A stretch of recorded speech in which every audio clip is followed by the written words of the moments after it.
como é que você está vendo a ação do Alexandre de Moraes, tendo em conta aí a singularidade do momento que o Brasil está passando? E deu.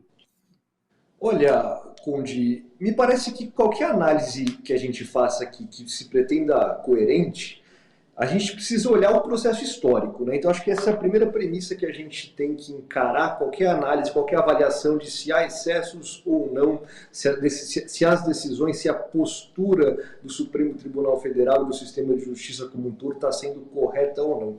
Por que eu digo isso? Porque se a gente olhar aí na última década, né, não houve um fato político relevante no nosso país que não tenha passado pelo sistema de justiça. Né? O judiciário, nesses últimos 10 anos, aí, um pouquinho mais, desde a época do mensalão, passando aí Lava Jato, impeachment da Dilma, eleição de Bolsonaro, né? O que se seguiu aí, né, daquele início do judiciário como protagonista, como agente principal, até diria, no meio político, né?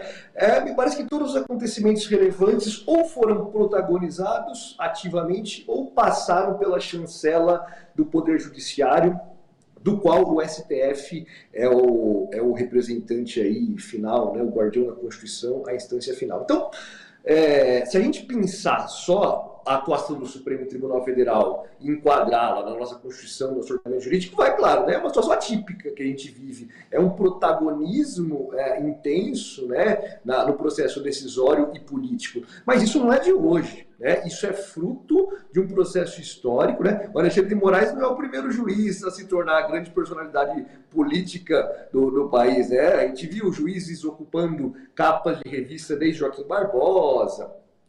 Enfim, o Supremo, eu brinco com meus alunos, eu falo, as primeiras turmas, vou pegar agora uma turma de primeiro ano, eu falo para eles, quando eu estava aí na cadeira de estudante, ninguém conhecia os 11 do STF. A gente sabia os 11 da seleção de futebol, mas do STF ninguém conhecia ministro no começo dos anos 2000. Né? Ninguém sabia quem eram os ministros do STF. Hoje não. Hoje todo mundo sabe, critica e alguns querem até depor, né? Esses ministros. Então, me parece que nesse processo há um evidente protagonismo do sistema de justiça e, consequentemente, do STF. Né? Então, é uma sucessão de eventos que levou a esse protagonismo, né? E não é algo que começou agora. E a segunda premissa, que eu acho importante para a gente ter alguma análise coerente aí sobre a postura do Supremo, e digo do Supremo, não é nem do Alexandre de Moraes, porque todas as decisões dele que foram submetidas ao colegiado foram chanceladas. Né? Então, ali me parece que não é uma questão só de um ministro do Alexandre de Moraes, é a postura do Supremo. Né?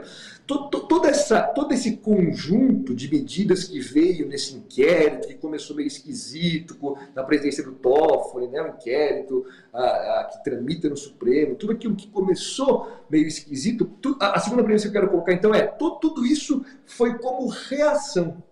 Né, ao contrário de mensalão e de Lava Jato, em que ali havia uma ação do sistema de justiça, né, uma operação.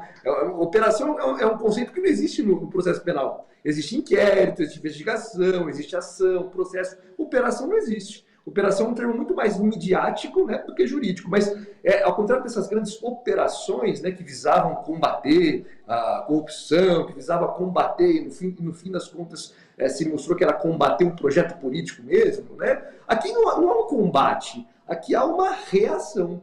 Uma reação não a protestos, porque o protesto é legítimo. Reivindicar direitos é legítimo, é salutar, é vital para a democracia. Né? Mas aqui não é reação a protesto, não é nem reação a atos de vandalismo, como alguns querem colocar. Não, ali não é vandalismo. Né? Ali é um projeto ordenado, estruturado para abolir o Estado Democrático de Direito.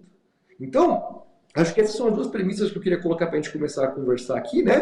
Primeiro, que é um processo histórico, né? Que não é de agora que o Supremo está se articulando como protagonista, vem, ao menos na última década, intensamente. E a segunda é que o Supremo age como reação, né? Age não como uma operação orquestrada, não, como uma reação a um projeto golpista. Né? Então, acho que essas são as duas premissas importantes para a gente analisar efetivamente o que o Supremo tem feito hoje em dia.